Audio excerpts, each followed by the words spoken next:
Assalamualaikum warahmatullahi wabarakatuh.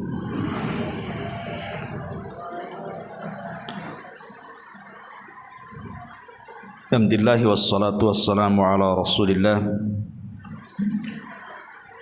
wa ala alihi wa sahbihi wa mawalah wa la hawla wa la quwata illa billahi wa ba'du. Allahumma ya muallima Adam allimna wa ya mufahhima Sulaiman fahimna.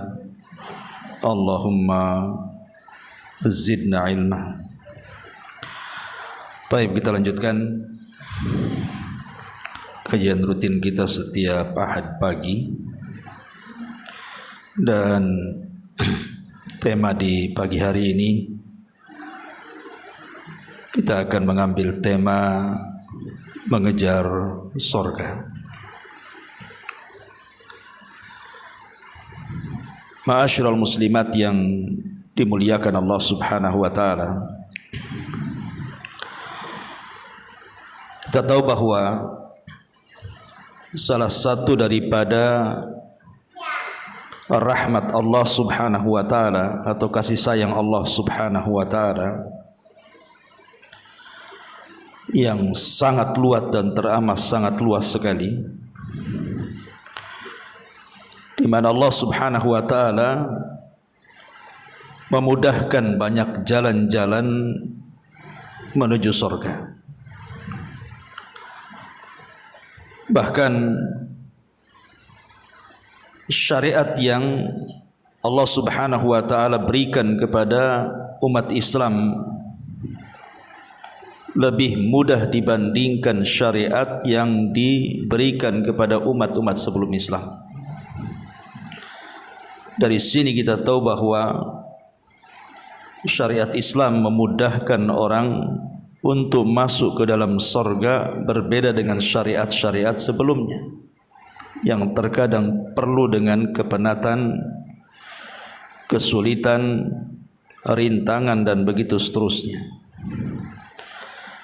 Dari sini Allah Subhanahu wa taala mengatakan ma yuridullahu liyaj'ala 'alaikum min haraj. Allah tidak menghendaki kalian mendapatkan kesulitan. Makanya Rasulullah SAW mengatakan innad dina yusrun walan yushaddad din ahadun illa ghalaba. Agama ini mudah dan siapapun yang memberat-beratkan agama maka agama pasti mengalahkannya. Makanya sering kita dapat di dalam Al-Quran, fattaqullaha mastata'tum, bertakwalah semampu kalian. Kita tahu bahwa orang-orang yang masuk ke dalam surga itu ada 4 penyebab. Ada yang Allah Subhanahu wa taala catat memang orang-orang itu dipastikan masuk surga tanpa hisab dan azab.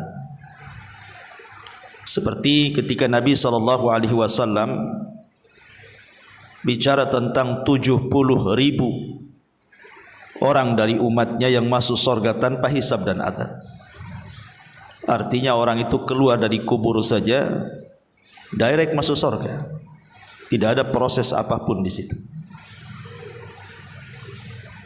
Kemudian yang kedua, ada yang menyebabkan orang masuk surga itu karena syafaat. Dan syafaat itu pertama baik langsung dari Nabi sallallahu alaihi wasallam, di mana Nabi sallallahu alaihi wasallam memberikan syafaat kepada umatnya.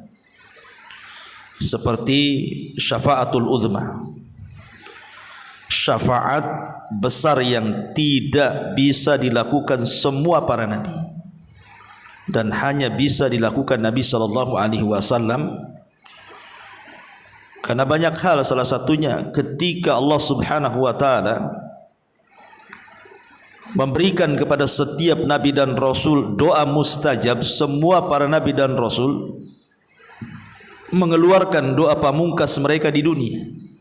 kecuali Nabi SAW tidak mengeluarkan doa tersebut di dunia karena ingin menyimpan di akhirat untuk sebuah tujuan besar. Maksud tujuan besar di sini adalah syafaatul uzma, syafaat yang sangat besar yang merupakan kekhususan Nabi SAW. Jadi ada orang yang masuk surga karena syafaat Nabi. Atau yang ketiga, syafaat dari orang-orang selain daripada Nabi, seperti para ulama, para syuhada, para malaikat, syafaat orang-orang saleh, syafaat anak kepada orang tuanya, dan begitu seterusnya. Ataupun syafaat dengan amal-amalnya, seperti bacaan Al-Quran, berpuasa, dan lain sebagainya. Kemudian yang keempat dan yang terakhir, kalau memang tidak ada lagi syafaat yang bisa menolong orang itu dimasukkan ke dalam surga, masih ada kesempatan yang tersisa. Apa itu? Bi rahmatillahi azza wa jalla. Karena kasih sayang Allah atau rahmat Allah, yang dengan rahmatnya itulah manusia dimasukkan ke dalam surga. Inilah 4 perkara penyebab di akhirat orang itu masuk ke dalam surga. Taib, ma'asyiral muslimat yang dimuliakan Allah Subhanahu wa taala. Kalau kita lihat sejarah, tidak ada manusia yang paling tinggi cita-citanya ingin masuk ke dalam surga melebihi Rasul dan para sahabatnya. Makanya wajar kalau mereka dijadikan contoh. Dalam surah At-Taubah Allah mengatakan, as-sabiqunal awwalun minal muhajirin wal ansar walladzina tabauhum bi ihsanin radhiyallahu anhum wa radu'an. Orang-orang yang mula-mula dalam Islam dan orang yang pertama-tama masuk Islam adalah orang-orang muhajirin, kemudian disusul ansar, dan orang-orang yang mengikuti mereka dengan baik, termasuk para tabi'in, tabi'ut tabi'in, atba' tabi'ut tabi'in, sampai kepada kita. Kalau kita mengikuti muhajirin dan ansar dengan baik, maka Allah katakan radhiyallahu anhum wa radu'an. Maka Allah akan redha kepada mereka dan mereka pun akan redha kepada Allah Subhanahu wa taala, dan Allah siapkan surga baginya. Di antara contoh-contoh bagaimana uluwul himmah. Uluwul himmah itu semangatnya para sahabat untuk meraih surga. Contoh dalam perang Tabuk. Perang Tabuk ini yang dilawan itu bukan pasukan biasa, tapi tentara Romawi. Dan tentara Romawi kala itu terkenal kekuatan tentaranya karena memang negara adidaya. Sehingga Nabi SAW ada kekhawatiran manusiawi yang dihadapi kuat, ada kekhawatiran kalah. Sementara pasukan yang terlibat itu kekurangan dana untuk membiayai perang. Karena perang melawan Romawi di Tabuk itu kan perlu kuda-kuda yang terlatih, perlu senjata dan begitu seterusnya. Sementara orang-orang yang ingin jihad ini banyak sekali, tapi mereka tidak punya peralatan jihad. Makanya Nabi SAW berusaha untuk berkhutbah, membuka cakrawala atau hati manusia supaya berinfak untuk mendanai jihad. Maka tiba-tiba kemudian ada seorang sahabat Ansar pulang ke rumahnya, kemudian mengambil sekantong uang, kemudian langsung kembali dan diserahkan kepada Rasul di hadapan semua para sahabatnya. Rupanya apa yang dilakukan sahabat ini ditiru para sahabat yang lainnya. Mereka pun pulang ke rumah masing-masing, mengambil barang-barang yang berharga, kemudian ditumpukan di hadapan Nabi. Dari sini Nabi SAW mengatakan, man sanna sunnatan hasanatan falahu ajruha wa ajru man amila ba'daha la yanqusu min ujurihim syai'ah. Siapapun yang berikan contoh yang baik diikuti orang, maka dia dapat pahala dan pahala orang yang mengikutinya tanpa mengurangi pahala mereka sedikit pun. Lihat bagaimana para sahabat ketika diberikan contoh, semua mencontohnya karena itu kebaikan. Sampai-sampai Nabi SAW ketika itu bersabda, man jahaja jaishal usrati falahul jannah. Siapa yang mampu mendanai tentara yang mengalami kesulitan ini, maka kupastikan dan kujamin dia masuk surga. Maka ketika itu Utsman ibn Affan radhiyallahu an bergegas. Beliau pun mempersiapkan banyak unta dengan lengkap perbekalan di atasnya. Ada yang mengatakan 300 unta disiapkan oleh Utsman ibn Affan, seolah-olah Tabuk itu milik Utsman ibn Affan radhiyallahu anhu. Dari sini kita tahu bagaimana semangat para sahabat bersedekah, karena tahu bahwa itu yang bisa memasukkan mereka ke dalam surga. Sampai Anas bin Malik radhiyallahu an menceritakan tentang kisah perselisihan anak yatim dengan seorang sahabat. Jadi ada seseorang sahabat itu punya lahan, kemudian ada anak yatim mencaplok lahan dia untuk tempat tinggalnya. Ini saling mengklaim nih, anak yatim mengatakan ini tanahnya, sahabat ini mengatakan bukan, ini tanah saya. Akhirnya kemudian setelah diputuskan, rupanya memang itu tanah sahabat ini. Maka ada Nabi SAW berusaha mendatangi sahabat ini dan meminta untuk disedekahkan sebagian kecil lahannya supaya dia bisa tinggal di situ. Tapi sahabat ini tak mau, karena itu tanah dia. Kemudian Nabi SAW sampai menjanjikan, kalau engkau kasih tanah yang sepetak kecil itu dan di situ ada pohon kurmanya, maka Allah ganti kurmanya dengan kurma di surga. Allah ganti pokok kurmanya itu dengan pokok kurma di surga. Tetap sahabat ini tak mau. Sampai akhirnya ada seorang sahabat namanya Abu Dahdah. Abu Dahdah radhiyallahu anhu. Abu Dahdah mendengar bahwa Nabi SAW mengatakan kepada pemilik kebun itu, kalau dia berikan sepetak tanah yang ada pohon kurma itu, maka akan diganti pohon kurmanya dengan pohon kurma di surga. Langsung dia datang kepada Rasul memastikan kabar itu. Maka Rasul mengatakan, ya, siapa yang memberikan tanah yang sepetak yang ada pokok kurma itu, maka akan digantikan dengan pokok kurma di surga. Langsung Abu Dahdah menemui orang yang punya lahan itu. Kemudian diajak barter dan mengatakan, ya fulan, aku punya lahan lebih strategis daripada lahanmu, daripada kebunmu ini. Kebunku lebih strategis, tentu lebih mahal harganya. Bagaimana kalau seandainya ku tukar? Ya. Mungkin kalau di sini ini tanah di Puskopkar satu dengan tanah di Nagoya sana kan. Gimana kalau ku tukar? Ya senang sajalah ditukar karena barang tukarannya lebih mahal. Itu dari segi dunia kan, dia tidak berpikir akhirat masalahnya. Ketika sudah deal-dealan, sudah oke, akhirnya kemudian Abu Dahdah pun datang kepada Rasul dan mengatakan, ya Rasulullah, aku sudah beli lahan itu dengan cara barter. Aku infakkan untuk anak yatim itu.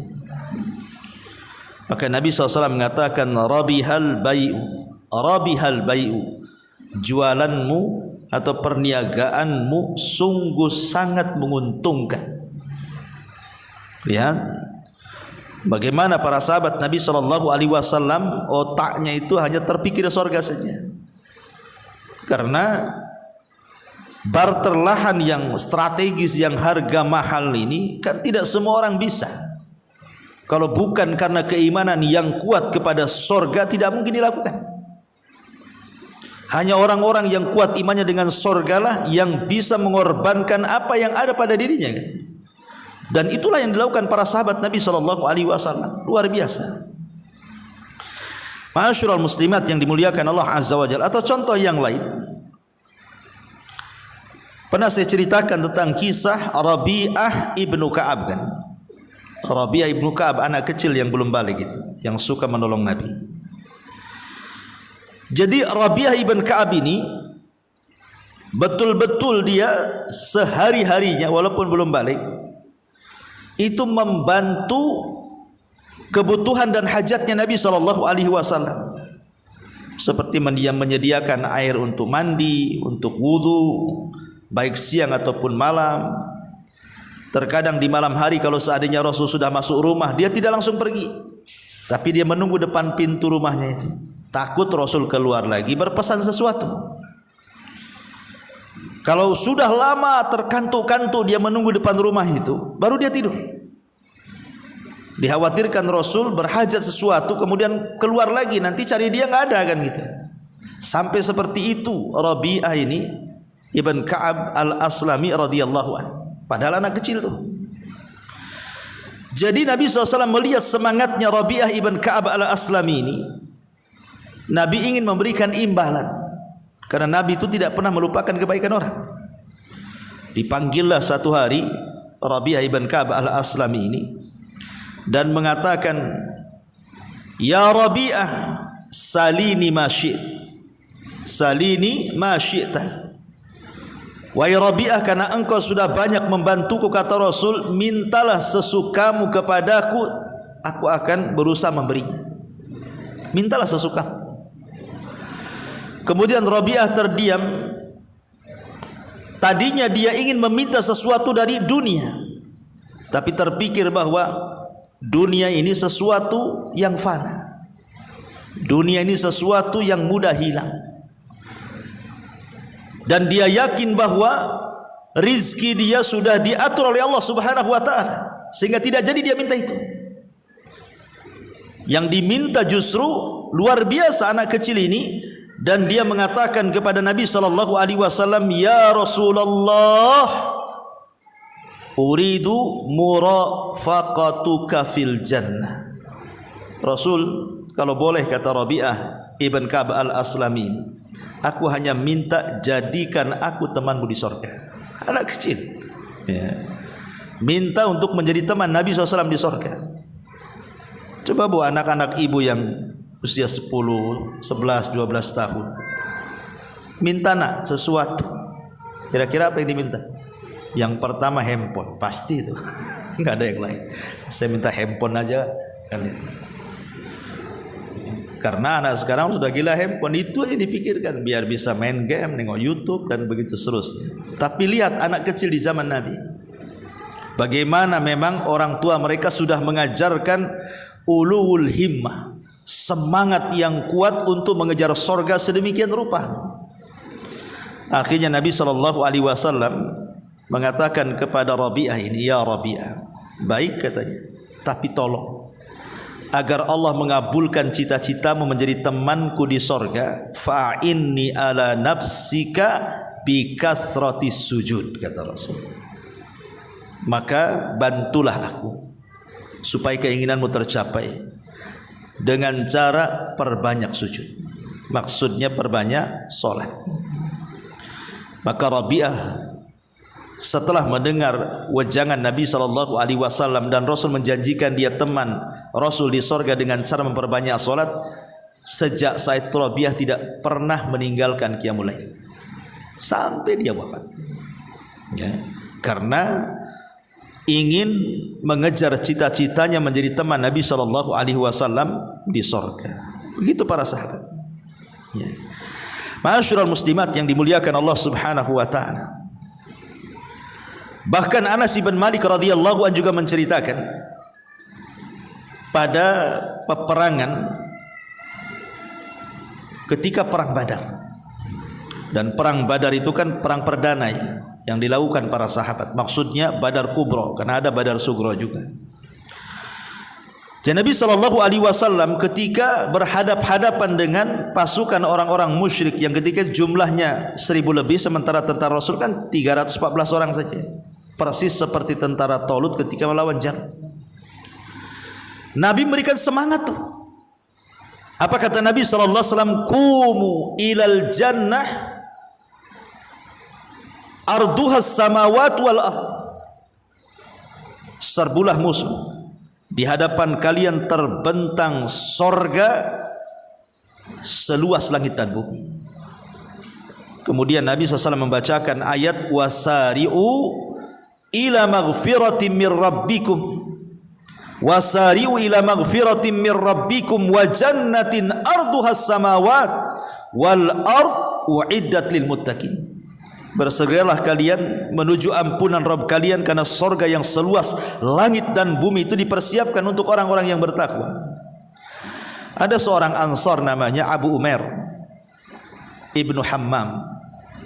Abu Umair Ibnu Hammam Al-Ansari radhiyallahu anhu. Dia memastikan pendengarannya dan dia mengatakan, ya Rasulullah, apakah kalau aku melawan musuh-musuh di depanku, bagiku sorga seluas langit dan bumi, katanya. Kata Rasul, ajal ya, bagimu sorga seluas langit dan bumi. Lah ketika itu Abu Umair Ibnul Hammam Al-Ansari ini memegang beberapa kurma di tangannya, karena di zaman itu kan orang lebih banyak makan kurma dibandingkan makan nasi kayak kita gitu ya. Orang karena zaman dulu itu kan sudah terbiasa lapar. Para sahabat itu sudah terbiasa lapar, makanan mereka ya kurma. Pagi, siang, sore kurma gitu. Jarang mereka mendapatkan makanan lezat itu. Makanya ketika Nabi SAW mengirim surat kepada Raja Muqawqis Mesir supaya masuk Islam, ketika itu Raja Muqawqis ini memang menolak untuk masuk Islam, tetapi masih menghargai surat Nabi. Lain dengan Persia kan, tidak menghargai dan merobek surat Nabi. Akhirnya sebagai imbalannya Rasul diberikan hadiah 2 budak. Pertama Sirin, yang kedua Maria Al-Qibtiyah, yang kemudian menjadi budak Nabi dan punya anak Ibrahim. Dan juga diberikan seorang tabib, seorang dokter untuk merawat Nabi SAW. Yang budak diterima. Kemudian diambil oleh Rasul Maria Qibtiyah, dan satunya dikasihkan juru bicara Nabi SAW, Thabit ibn Hasan, seorang penyair Nabi, Hasan ibn Thabit. Jadi Sirin diberikan kepada Hasan ibn Thabit, adapun Maria Al-Qibtiyah diambil Nabi dan digauli, punya putra namanya Ibrahim. Ya, ini dokter ditolak Nabi, suruh balik lagi ke Mesir. Yang dokternya ini ditolak lagi, suruh pulang lagi. Alasannya apa? Kami ini kaum yang terbiasa lapar. Kami makan sebelum lapar dan kami berhenti makan sebelum kenyang. Kata Rasul, pulang kamu. Ya. Artinya bahwa dengan makan sebelum lapar dan berhenti sebelum kenyang itu, ini faktor kesehatan sebenarnya. Sebab kalau berhenti setelah kenyang, menggap-menggap lah Bu ya kan. Kan perut itu kan perlu dibagi 3 kan, sepertiganya untuk makan, sepertiganya untuk minum, sepertiga itu bernafas kan. Loh, kalau seandainya ibu jadikan 2/3 makan, sepertiganya untuk minum, kapan bernafasnya kan gitu? Matilah dia. Walaupun riwayat ini dilemahkan para ulama, tetapi secara makna bisa dibenarkan. Jadi para sahabat sudah terbiasa lapar, jadi di tangan mereka itu kurma, itulah makanan mereka. Maka kata Abu Umamah Al-Ansari radhiyallahu anhu, jikalau kurma-kurma ini masih ada di tangan sementara aku masih hidup, tentu ini kehidupan yang cukup panjang bagiku. Aku tidak mau. Dilemparlah kurma-kurma itu. Kemudian dia maju ke dalam medan jihad, maka dia pun ustushhid, Allah jadikan dia mati syahid. Dan dia mendapatkan apa yang dijanjikan Nabi sallallahu alaihi wasallam. Begitulah para sahabat Rasul dalam mengejar surga. Kemudian contoh yang lain, riwayat Imam Ahmad dalam musnadnya dari Ubadah bin Samit radhiyallahu anhu dalam pembaiatan Aqabah yang pertama. Jadi pembaiatan Aqabah yang pertama itu kan beberapa orang Ansar yang masuk Islam, karena baiat Aqabah itu dua kali, ada baiat Aqabah ula, ada baiat Aqabah yang kedua. Ini cerita baiat Aqabah yang pertama. Jadi baiat Aqabah yang pertama ini, para sahabat Nabi sallallahu alaihi wasallam, orang-orang Ansar khususnya, ketika mereka hendak masuk Islam, Nabi memberikan pesan ketika itu. Apa pesan Nabi sallallahu alaihi wasallam kepada 10 orang, 12 orang Ansar pada baiat Aqabah yang pertama ini? Kata Nabi, aku baiat kalian. Aku baiat kalian untuk tidak menyekutukan Allah, tidak mencuri, tidak berzina, tidak membunuh anak-anak, kemudian tidak melakukan persaksian palsu, dan begitu seterusnya. Jadi orang-orang Ansar ini mengatakan, fa'in, kata Nabi SAW, fa'in wafaitum falakul jannah. Kalau kalian mau mengamalkan isi bayat ini, ku jamin kalian masuk surga. Karena ketika itu ada sahabat Ansar mengatakan, Rasul, apa jaminannya? Maka Nabi SAW mengatakan, fa'in wafaitum falakul jannah. Kalau kalian mau mengamalkan isi bayat ini, ku jamin kalian masuk surga. Maka semua sahabat Ansar langsung berbaiat kepada Nabi sallallahu alaihi wasallam. Dan pada baiat Aqabah yang kedua, mereka mengatakan, bayatna Rasul sallallahu alaihi wasallam ala sam'i wa ta'ah. Kami berbaiat kepada Rasul di atas mendengar dan juga taat kepada pemimpin. Ini menunjukkan bagaimana semangatnya para sahabat akhirnya berbaiat kepada Rasul karena mendengar jaminannya surga. Begitu kuatnya mereka dan keinginan mereka ingin masuk surga. Atau contoh yang lain umpamanya kisah Ukasah ibn Mihsan. Kisah Ukasah ibn Mihsan. Ketika Nabi SAW menyebutkan di hadapan para sahabat tentang mimpinya, dan dalam mimpinya diperlihatkan kepadanya 70.000 orang yang masuk surga tanpa hisab dan adab. Kemudian Nabi SAW ketika itu langsung pergi, diikuti para sahabat. Tapi Rasul tidak melanjutkan hadisnya siapa yang 70.000 ini. Sampai ketika kemudian sahabat sudah ramai di luar, maka Nabi SAW keluar dan menyebutkan ciri-ciri 70.000 itu. Kemudian Rasul mengatakan, alladzina la yastarkun, orang yang tidak minta ruqyah, wala yaqtaun, orang yang tidak minta diobati dengan cara besi dipanaskan atau kai. Kemudian wala yatatayyarun, dan orang yang tidak tatayyur, menjadikan apa yang dimimpikan, yang dilihat, yang didengar itu menentukan sial dan untungnya nasib. Wa ala rabbihim yatawakkalun, dan bertawakal kepada Allah Azza wa Jalla. Kemudian Nabi tidak menyebutkan orangnya, hanya menyebutkan sifatnya saja kan. Artinya 70.000 itu bisa para sahabat, bisa di bawah para sahabat, bisa juga kita. Asal masuk pada 4 sifat itu. Akhirnya kemudian sahabat ini karena mendengar bahwa mereka akan masuk surga tanpa hisab dan azab, lah Ukasah bin Mihsan ini langsung berdiri. Lihat bagaimana himmah mereka ingin masuk surga, dan mengatakan, ya Rasulullah, jadikan aku dari 70.000 itu. Maka Nabi SAW mengatakan, anta minhum, kalau begitu engkau termasuk yang 70.000 itu. Ketika Rasul mengabulkan permintaan Ukasah bin Mihsan, semua para sahabat berdiri mengatakan, Rasul, kami juga, katanya. Tapi Rasul mengatakan, sabaqakum biha Ukasah, oh tidak bisa, Ukasah sudah mendahului kalian semua, katanya. Tapi lihat para sahabat Nabi SAW semangat gitu ya, mendengar Ukasah didoakan Rasul, mereka juga ingin sama dengan Ukasah masuk surga tanpa hisab dan adab. Dan ini menunjukkan himmah aliyah namanya. Ini semangat tinggi yang ditujukan para sahabat untuk mengejar surga. Bahkan pernah saya ceritakan kepada ibu kisah Amr ibn Jamuh kan. Amr ibn Jamuh yang berkawan dengan Abdullah ibn Haram itu, ayahanda Jabir bin Abdullah radhiyallahu anhu. Amr ibn Jamuh kan pincang orangnya, sudah tua pincang lagi, tidak bisa jalan, susah jalannya, orang pincang kan susah jalan. Ketika kemudian Rasulullah SAW mempersiapkan pasukan hendak berangkat ke Uhud, Amr ibn Jamuh ini datang kepada Nabi SAW untuk dilibatkan dalam jihad. Mendengar anak-anaknya enggak setuju, datang kepada Rasul dan mengatakan, Rasul, bukankah orang pincang itu ada rukhsah tidak ikut jihad? Kata Rasul, ya. Kemudian anak-anak mengatakan, lihat ayahku, lihat Nabi SAW berikan ruh seorang pincang itu, tidak wajib jihad, tidak usahlah kau jihad, urus saja anak-anakmu. Maka kemudian Amr ibn Jamuh ini marah kepada anak-anaknya.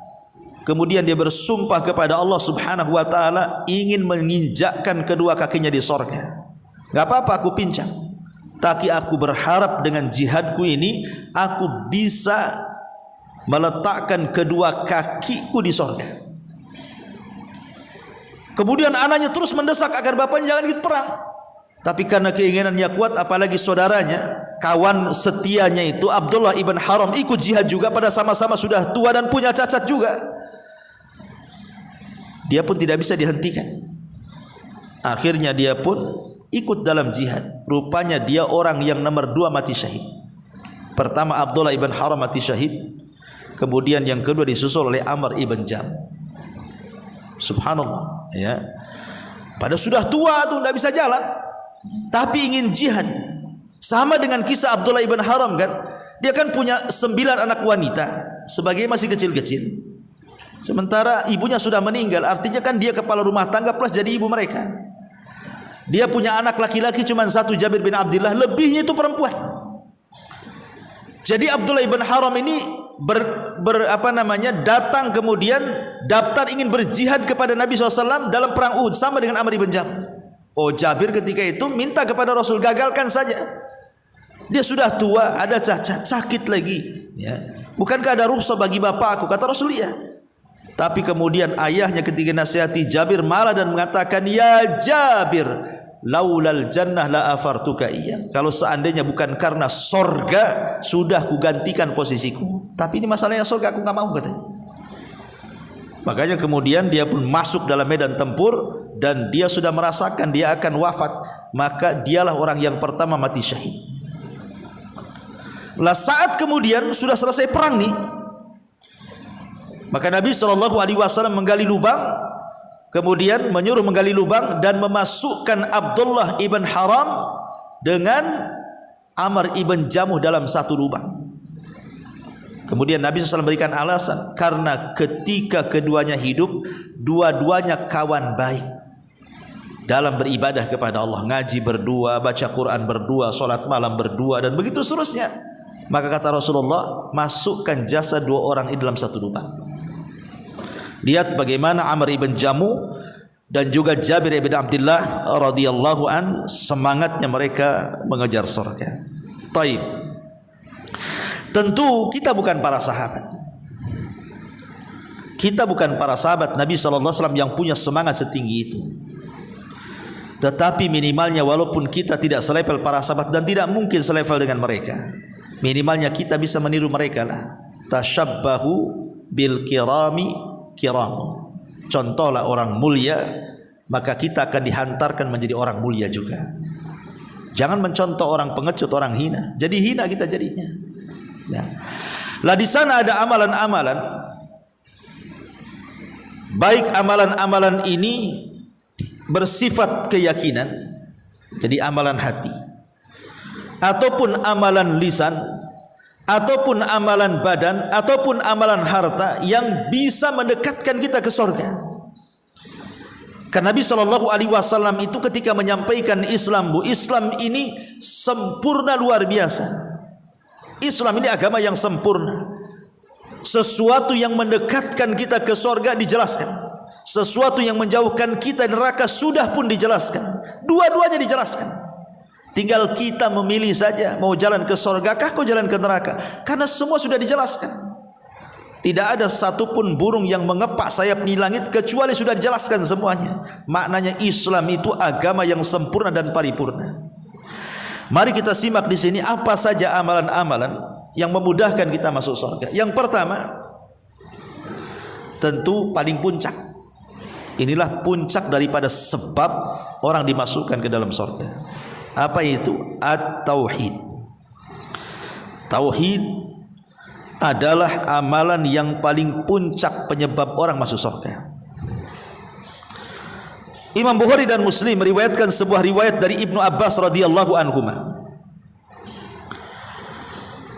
anna nasan min ahli syirki kanu qad qatalu wa aktsaru wa zanau wa aktsaru.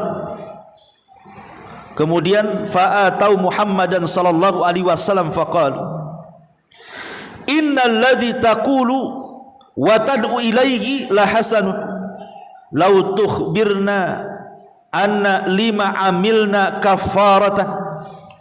Fanazala walladzina la yad'una ma'allahi ilahan akhar wa la yaqtuluna an-nafsa allati harramallahu illa bil haqq wa la yaznun. Wa nazalat qul ya ibadiyalladzina asrafu ala anfusihim la taqnatu min rahmatillah innallaha yaghfiru dzunuba jami'a. Kata Abdullah bin Abbas radhiyallahu anhuma, sesungguhnya nasan manusia, maksudnya para sahabat yang dulunya termasuk ahlu syirki, orang-orang yang terjerumus kepada kesyirikan. Karena kebanyakan para sahabat kan dulunya penyembah berhala. Agama mereka itu kan agama penyembah patung, para sahabat itu.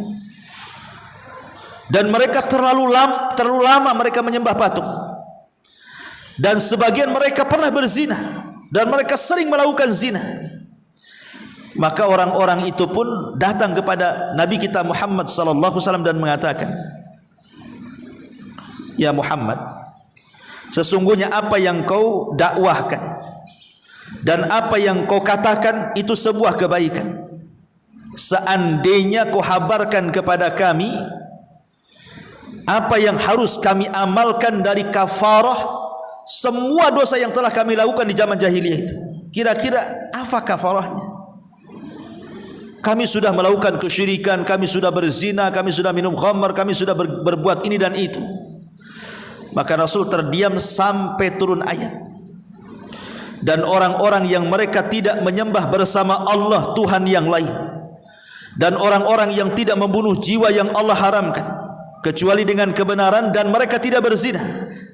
Kemudian turun ayat lagi, wahai hamba-hambaku yang mereka telah melampaui batas terhadap diri-diri mereka, jangan putus asa dari rahmat Allah, karena Allah itu mengampuni seluruh dosa. Karena Allah itu mengampuni seluruh dosa, termasuk dosa syirik. Makanya ketika mendengar hal ini, mereka pun langsung bergegas masuk Islam. Kemudian mereka meninggalkan berhala-berhala mereka dan meninggalkan seluruh kemaksiatan yang mereka lakukan di zaman jahiliyah. Akhirnya mereka pun menjadi para sahabat Nabi sallallahu alaihi wasallam dari kalangan muhajirin yang dipuji oleh Allah Subhanahu wa taala. Bagaimana Al-Qur'an memuji dengan sangat tinggi orang-orang muhajirin disusul dengan orang-orang ansar. Dan Nabi SAW mengatakan, man mata yusyrik billahi syai'an dakhalan nar. Siapa yang mati menyekutukan Allah pasti masuk neraka. Maknanya siapa yang mati tidak menyekutukan Allah alias bertauhid, maka dia dijamin masuk surga, kan itu. Ma'asyiral muslimat yang dimuliakan Allah Azza wa Jalla, ini yang pertama dan ini yang paling puncak ya. Kemudian yang kedua, kafalatul yatim, berusaha mengkafil anak yatim. Kata Nabi sallallahu alaihi wasallam, ana wa kafilul yatim fil jannati hakadha, wa asyara bisababati wal wusta wa farraja bainahuma. Saya dan pengkafil anak yatim itu di sorga.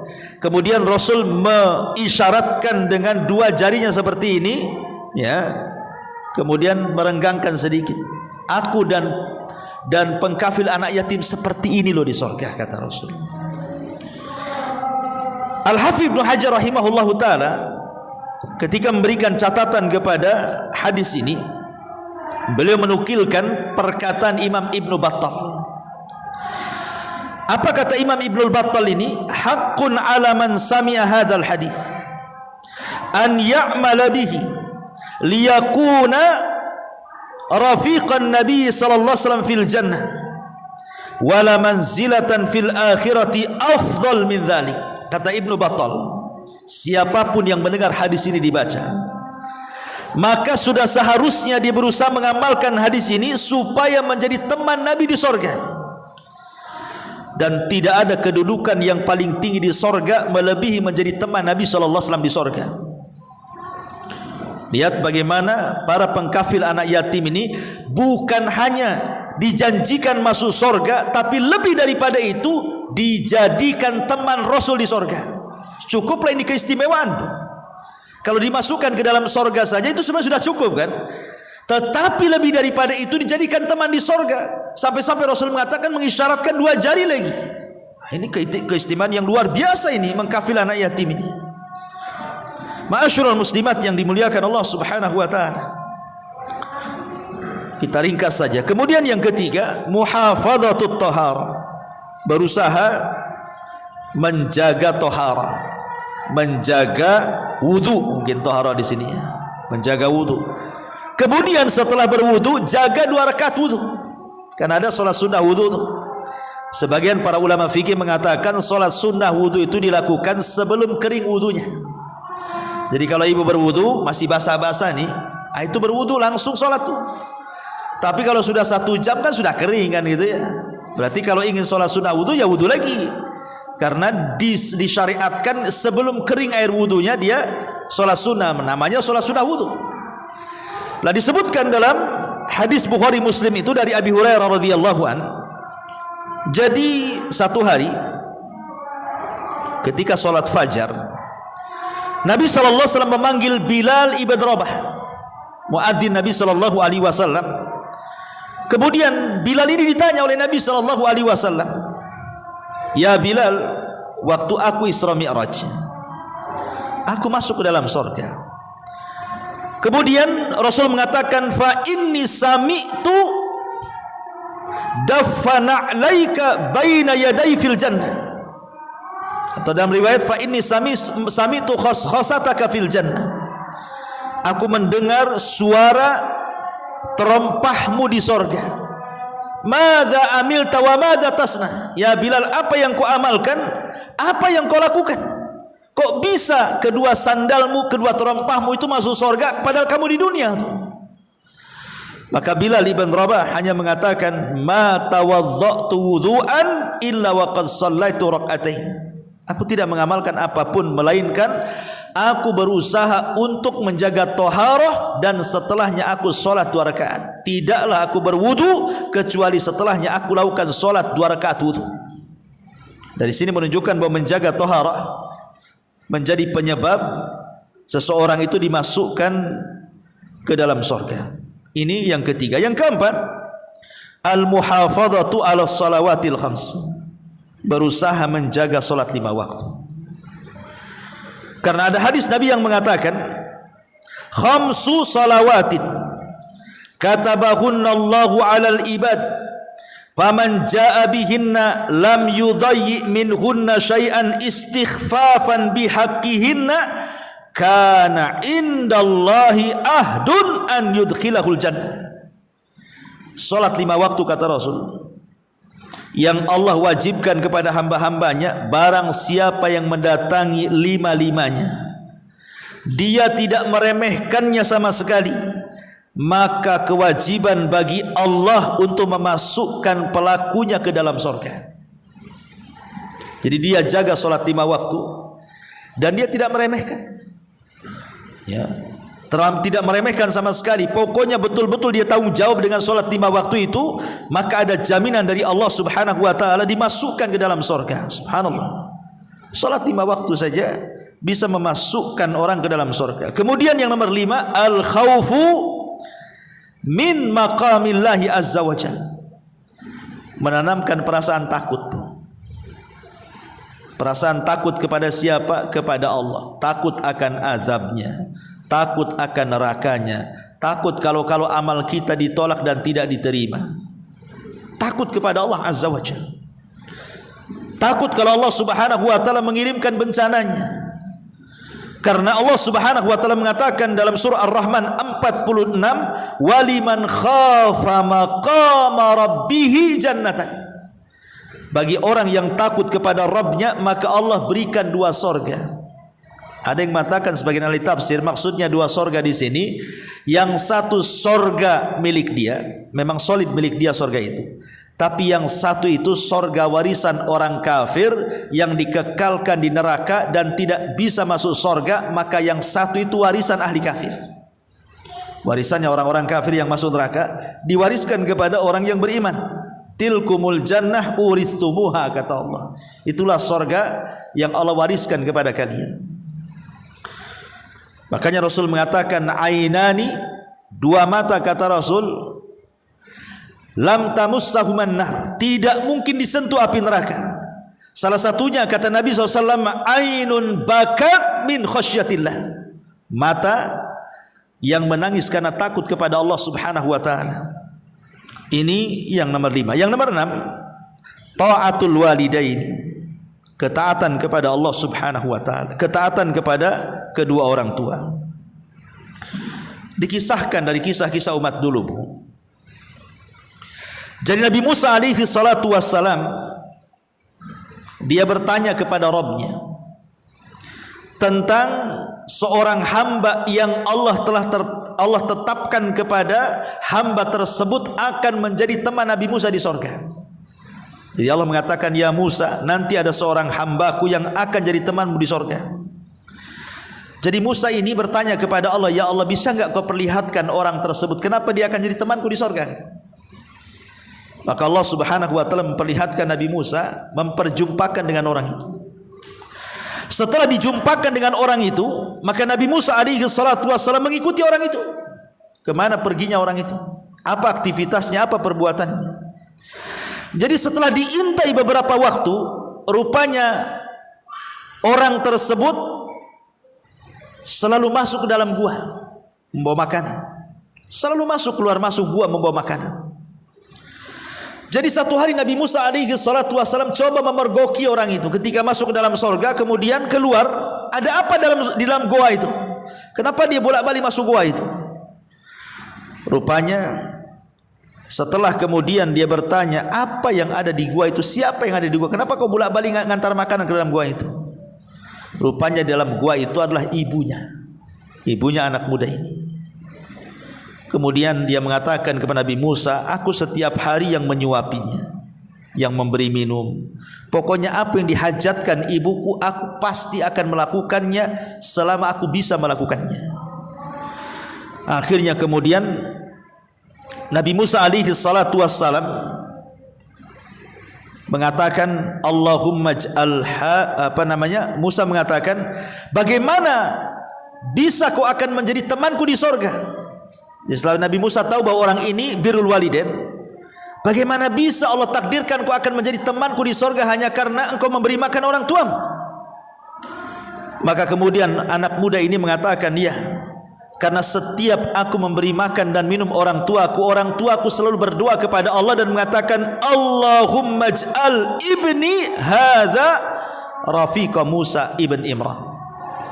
Ya Allah, kata orang tuanya ini, kata ibundanya ini, jadikan anakku yang sudah berbuat baik kepada aku menjadi teman baiknya Nabi Musa ibn Imran di sorga. Selalu seperti itu.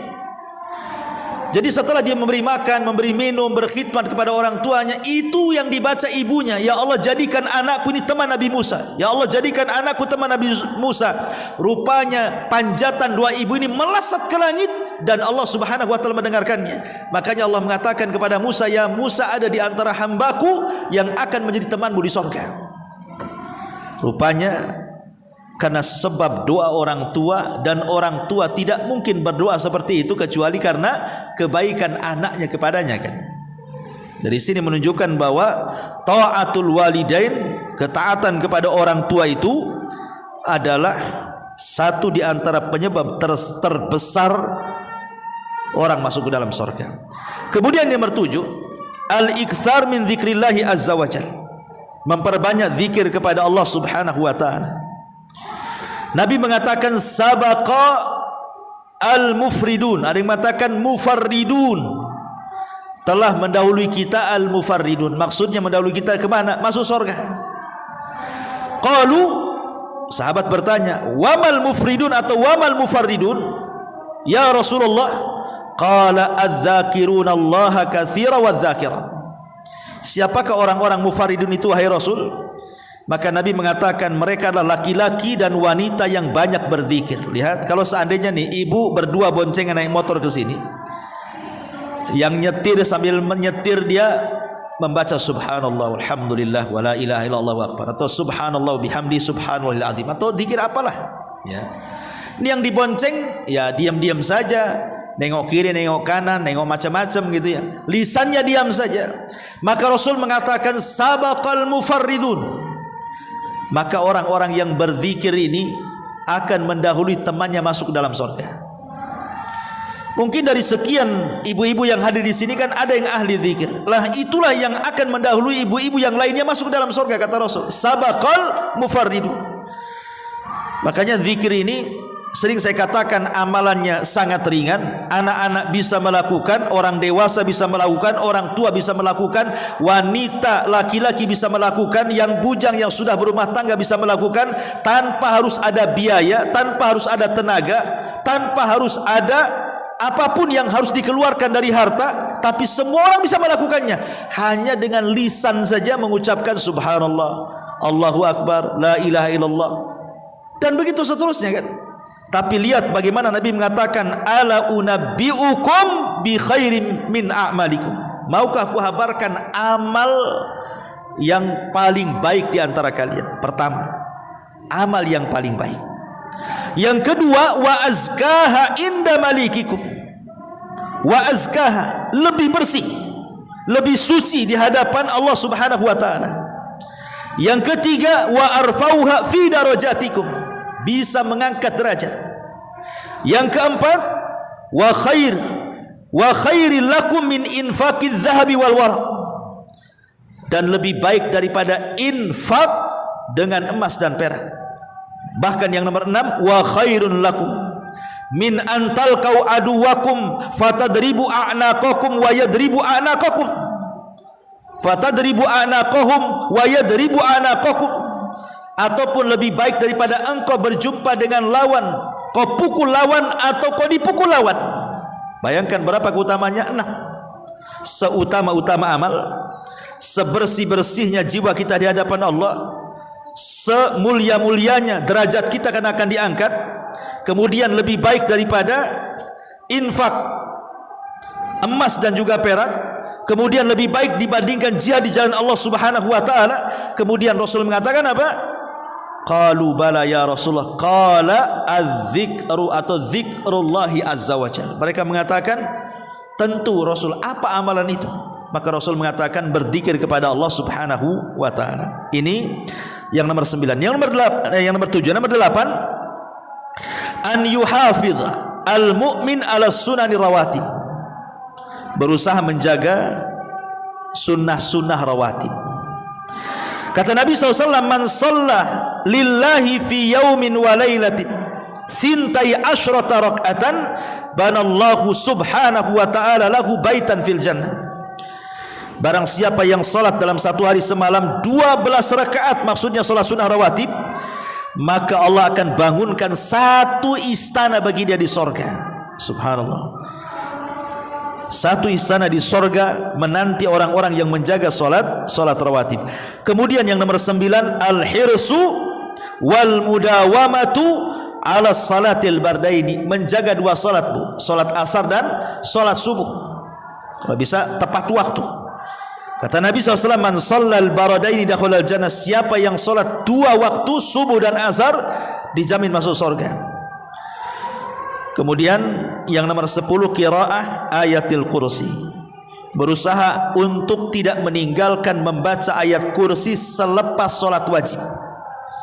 Kata Nabi SAW, man qara'a ayatal kursi dubura kulli salatin maktubatin lam yamna'hu min dukhulil jannah ilal maut. Siapa yang merajinkan membaca ayat kursi setiap selesai salat wajib, maka tidak ada yang mencegah dia untuk masuk ke dalam surga. Kemudian yang nomor 11, imtithal al-akhlaqil hasanah. Berusaha untuk menghiasi diri kita dengan akhlak yang baik. Karena Nabi SAW mengatakan, ma min syai'in athqal fil mizanil mu'min yaumal qiyamah min husnil khuluq. Tidak ada sesuatu yang memberatkan timbangan seorang mukmin pada hari kiamat dibandingkan orang yang baik akhlaknya. Baik akhlaknya itu akan memberatkan timbangan, dan memberatkan timbangan modal besar masuk dalam surga. Bahkan di sorga itu ada satu rumah yang paling tinggi diletakkan bagi orang-orang yang baik akhlaknya. Kemudian yang nomor 12, adaul hajjil mabrur lillahi azza wa jalla. Kalau memungkinkan ibu punya dana haji, dan setelah haji jadi orang baik. Karena Rasul mengatakan al hajjul mabrur laisa lahul jaza indallahi ilal jannah. Haji yang baik tidak ada balasan yang pantas kecuali sorga. Kemudian yang nomor 13, imatatul adza anit tariq, berusaha untuk menghilangkan sesuatu yang bisa seseorang itu membahayakan di jalan. Pamannya ibu pulang dari sini kok ada paku, ada beling, ada batu besar nih. Kalau orang jalan bahaya, kalau orang naik motor bisa terguling, dan begitu seterusnya. Atau mungkin ibu lihat ada jalan kok bolong-bolong gitu ya, bilang sama suaminya, bang ayo kita beli semen 1 sak, kemudian pasir 1 gerobak, kita isilah lubang-lubang itu ya. Atau mungkin dengan cara apa? Dengan cara ada pohon-pohon yang ditanam pemerintah, bukan tanam pribadi ya. Mungkin dahannya itu sudah ke jalan tuh. Nih kalau ada mobil, ada truk, ada motor nih bahaya nih kan gitu. Kemudian ibu potong ya supaya tidak membahayakan. Maka kata Nabi SAW dalam sebuah hadis, dari hadis Abi Hurairah radhiyallahu an, laqad ra'aitu, kata Rasul, sungguh aku melihat rajulan yataqallabu fil jannah fi syajaratin qata'aha min dhahri tariqi kana tu'dhin nas. Kata Rasul, aku melihat di sorga itu kok ada orang itu kok banyak kali tempatnya, kadang di sini, kadang di sana, kadang di sini, kadang di sana. Allah kasih banyak tempat di sorga itu. Heran, kok ada orang-orang yang diberikan banyak tempat di sorga, kesana kemari gitu. Apa amalannya? Rupanya amalannya gara-gara dia memotong kayu pohon yang berada di jalan, karena kayu pohon itu bisa menyakiti manusia. Maka apapun yang bisa menyakiti manusia, kalau bisa dihindarkan. Jangan pula kita menjadi penyebab menyakiti manusia di jalan tuh. Seperti apa bu? Seperti ya polisi tengkurap itulah. Polisi tidur tuh. Kadang-kadang buat polisi tidur tuh mau landai masih enak nih. Dibuatnya lancip tinggi, coba bayangkan. Kalau mobil sedan yang mungkin ceper gitu ya, itu kadang-kadang kena pula ditergantung di polisi tidur itu ya. Ataupun motor mungkin dia nggak ada lampunya, mungkin rusak motornya kan, dia main ngebut saja, tahu-tahu ada polisi tidur, gebrak aja dia tidur di situ. Bukan hanya polisinya tidur, saat naik motornya pun ikut tidur di situ, ketabrak kan. Jadi hal-hal yang jangan pula kita yang membuat orang itu celaka di situ ya. Ini juga, atau ibu mungkin naruh sampah di depan rumah, yang harusnya mepet ke rumah dimepetkan pula ke jalan kan. Akhirnya orang pun lewat di situ baunya atau apa, itu termasuk juga menyakiti orang. Jadi ini yang nomor 13, imatatul adza anit tariq. Bahkan Rabi' ibn Khaitham apabila lewat di jalan dari rumah ke masjid itu, pandangannya selalu ke bawah tuh Rabi' ibn Khaitham itu. Rabi' ibn Khaitham ini orang yang 40 tahun tidak pernah kehilangan takbiratul ihram bersama imam tuh. Luar biasa. Jadi kalau jalan dari rumah ke masjid itu pandangannya selalu ke bawah. Jadi nampak ada duri dibuang, nampak ada batu dibuang. Pokoknya apapun yang dilihat dan membahayakan manusia langsung dibuang. Kemudian dia mengatakan, ya Rabb, kalau amalanku membuang duri ini ada pahalanya, maka aku sedekahkan pahalaku untuk ibuku yang sudah meninggal. Kan enak bu ya. Kalau kita punya orang tua nih, mau sedekah tidak punya uang untuk orang tua, sedekah yang paling mudah kutip aja paku di jalan ya kan, kutip di jalan-jalan itu. Sejak kapan ibu jadi pemulung? Enggak, saya enggak pemulung, saya mulung dibuang lagi ya. Baik, kemudian yang nomor 14, at-ta'affuf an su'alin nas. Jangan sampai seseorang itu menjadi peminta-minta, jangan sampai ya. Karena sekarang ini banyak lembaga-lembaga yang mengatasnamakan panti asuhan. Kadang-kadang kan, kadang-kadang anak-anak yatimnya itu disuruh ngemis pula, coba kan, suruh bawa kotak kaleng ya ke rumah-rumah. Kadang-kadang ditaruh di jalan raya, di tempat-tempat keramaian orang, disuruh masuk pasar, ditaruh di lampu merah keliling ke rumah-rumah ngetok-ngetok gitu kan. Ini komersil namanya, tidak boleh kayak gitu. Ya. Kalau memang kita membuka lembaga seperti itu, pertama ikhlaskan niat karena Allah, Bu. Ya. Harus niat. Anda membangun lembaga itu karena siapa dan untuk siapa dan apa maksudnya? Ya. Karena ini kan ngopeni, bahasanya ngeramut anak orang kan gitu ya. Walaupun dia yatim kan punya keluarga, Bu. Bukan tidak punya keluarga, anak yatim itu punya keluarga, mungkin ada pamannya, ada, cuman kurang tanggung jawab, akhirnya terpaksa dititipkan ke kita. Itu amanah dari Allah kan. Seandainya ini yang punya lembaga ini, panti asuhan ini ikhlas karena Allah, dia akan jadi teman Rasul di surga. Karena dia mengkafil anak yatim kan. Ya, walaupun pamannya dia yang berusaha mencari dana ke orang-orang, bukan anak yatim ini suruh ke sana kemari, dia yang mencari. Ya. Kalau memang dia tidak sanggup meramut 10 orang, ya kurangi kan itu ya. Mungkin 5 orang saja, enggak sanggup 2 orang saja kan gitu. Enggak usah dipaksakan harus banyak-banyak masuk, akhirnya kemudian dikomersilkan. Ini enggak boleh. Bahkan haram hukumnya. Enggak boleh mengkomersilkan orang, disuruh duduk di lampu merah, keliling-keliling sama orang kaya, ngajari ngemis itu enggak boleh. Karena Islam itu melarang tidak boleh ngemis. Ngemis itu cuman boleh di 3 kondisi kan kata Rasul. Di 3 kondisi saja. 1, kalau dia miskin dan disaksikan orang-orang di sekitarnya yang amanah, memang dia miskin, tidak bisa bekerja, mungkin sudah tua, mungkin sudah janda, sudah tua, rentan, tidak bisa bekerja, dan orang-orang tahu dia miskin, ya terpaksalah dia harus hidup kan.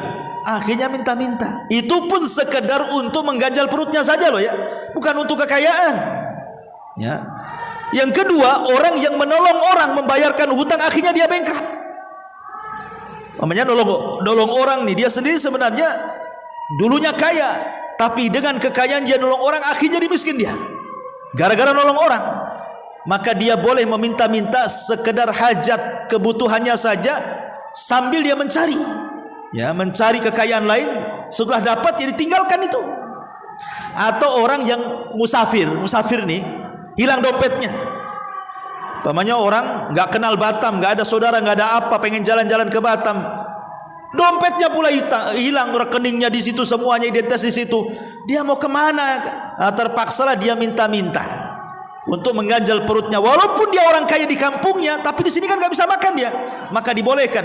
Kata Nabi itu pun hanya sekedar mengganjal perut saja. Hanya 3 perkara orang boleh minta-minta. Selain itu tak boleh. Selain itu tak boleh. Ya. Haram mengajarkan anak-anak yatim lagi kan, nggak boleh. Ya. Maka orang yang berusaha menjaga diri untuk meminta-minta itu dijamin masuk surga. Kata Nabi SAW dalam sebuah hadis, anna nasan minal ansar sa'alu Rasul sallallahu alaihi wasallam fa'atahum, summa sa'aluhu fa'atahum, summa sa'aluhu fa'atahum, hatta nafida ma indahu. Jadi ada beberapa orang dari kalangan Ansor selalu minta kepada Nabi, Rasul kasih, minta lagi Rasul kasih, minta lagi Rasul kasih, sampai ludes harta Nabi itu. Karena Rasul itu pantang diminta pasti ngasih kalau ada. Ya. Akhirnya Nabi SAW berkhutbah dan mengatakan, ma yakunu indi min khairin falan udakhirahu ankum. Demi Allah, kalau memang aku ada kebaikan, tidak mungkin ku simpan, pasti ku kasih kepada kalian. Masalahnya aku sudah tidak ada lagi, sementara yang minta banyak gitu ya. Maka Nabi mengatakan, man yasta'fif yu'ifahullahu azza wa jal, wa man yastaghni yughnihillahu azza wa jal. Siapa yang menjaga diri untuk tidak meminta-minta, Allah berikan kekayaan. Dan siapa yang terus berhajat kepada Allah Subhanahu wa taala, merasa butuh dengan Allah, maka Allah Subhanahu wa taala akan menolongnya. Wa man yatasabbar yusabbiruhullah. Siapa yang berusaha sabar, Allah buat dia sabar. Kemudian Rasul mengatakan, wa ma utiya ahadun ata'an khairan wa ausa minas sabri. Tidaklah sesuatu yang diberikan yang lebih luas dan lebih baik melebihi Allah berikan kesabaran kepada orang tersebut. Jadi kalau seandainya orang itu memang Allah takdirkan miskin, Allah takdirkan tidak mampu, maka sabar lebih baik. Ya, ingat rizki itu di tangan Allah. Pasti walaupun kita tidak mengejar rizki, rizki yang mengejar kita. Yakin itu. Berjalan dengan takdir Allah Subhanahu wa ta'ala. Ya. Kemudian yang nomor 14 karena waktu juga. Nomor 15, al-ihsan ilal banat, berbuat baik kepada anak perempuan. Jadi kalau ibu diberikan anak perempuan gitu ya, kan anak perempuan beda dengan anak laki-laki masalahnya. Ekstra menjaganya. Apalagi kalau sudah gadis kan, khawatir dilecehkan kehormatannya, khawatir ya mungkin kena pergaulan bebas, kan lebih khawatir anak perempuan dari anak laki-laki kan punya.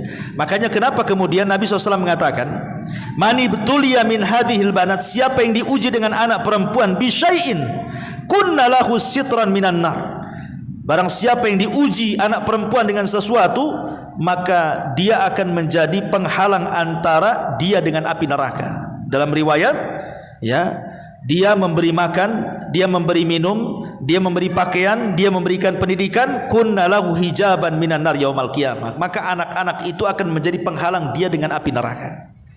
Ini yang nomor 15. Yang nomor 17, yang nomor 16 ke 16 ya, adalah orang yang berusaha menjaga lisan dan kemaluannya. Kata Nabi SAW, siapa yang bisa menjamin di antara kalian, di antara dua janggutnya dan di antara dua pahanya, aku jamin kalian masuk surga. Kemudian Rasul mengisyaratkan lisan dan kemaluannya, artinya jaga lisan, jaga kemaluan. Kemudian yang nomor 17, siapa yang Allah uji dengan meninggal anak. Jadi kalau seandainya orang punya anak, entah satu orang, entah dua orang, entah tiga orang, kemudian Allah takdirkan meninggal sebelum balik, umpamanya lahir mati, lahir mati, lahir mati lagi, maka kata Nabi SAW, man ihtasaba thalathatan min sulbihi dakhulal jannah, siapa yang mengharap pahala karena kematian anak-anaknya, baik satu, dua atau tiga orang, maka dijamin masuk surga. Dan anak-anak itu akan menjadi syafaat dia kelak pada hari kiamat. Kemudian yang selanjutnya, man mata wa huwa bari'u min hadis thalatha, siapa yang mati dan dia berlepas diri dari tiga akhlak. Siapa yang mati dan dia berlepas diri dari tiga akhlak: al-kibru, sombong, wad-dainu, suka berhutang, wal ghulul, mencuri harta rampasan perang, kata Nabi SAW, dakhalal jannah, maka dia masuk surga. Dia tidak sombong, dia tidak suka menghutang, dan dia tidak mencuri barang rampasan perang, maka dijamin masuk surga. Kemudian juga doa bil istighfar, memperbanyak istighfar. Memperbanyak istighfar juga, kata Nabi SAW dalam sebuah hadis dari Shaddad ibn Aus radhiyallahu an, sayyidul istighfar an yaqul al abdu Allahumma anta rabbi la ilaha illa anta khalaqtani wa ana abduk wa ana ala ahdik wa wa'dika mastata', sampai kepada ujung hadis. Barang siapa yang membaca sayyidul istighfar ini di waktu pagi, fahuwa min ahlil jannah, dan dia termasuk penduduk surga. Dan begitu juga siapa yang membaca di waktu malam atau di waktu sore, fahuwa min ahlil jannah, maka dia pun termasuk penduduk surga. Kemudian yang terakhir tentu memperbanyak doa dan juga istiqomah, minta kepada Allah Azza wa Jal agar kita dimasukkan ke dalam surga. Intinya Bu, ya intinya, khulasahnya itu, bahwa yang menyebabkan orang masuk surga itu secara keseluruhan kalau kita ringkas, pertama disebabkan tawakal dia kepada Allah. Kemudian yang kedua karena syafaat. Kemudian yang ketiga karena syahadah, mati syahid. Kemudian yang keempat karena sabar. Kemudian yang kelima karena kematian yang husnul khotimah.